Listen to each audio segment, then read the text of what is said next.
Søndergaard, jeg er komiker og forfatter. Seksuel chikane tror jeg for mange er lidt for meget sådan Shubidua-agtigt.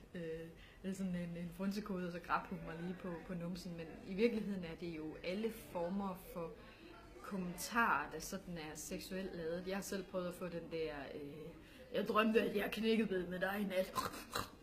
og det er jo sådan lidt, jeg gider ikke at blive involveret i din.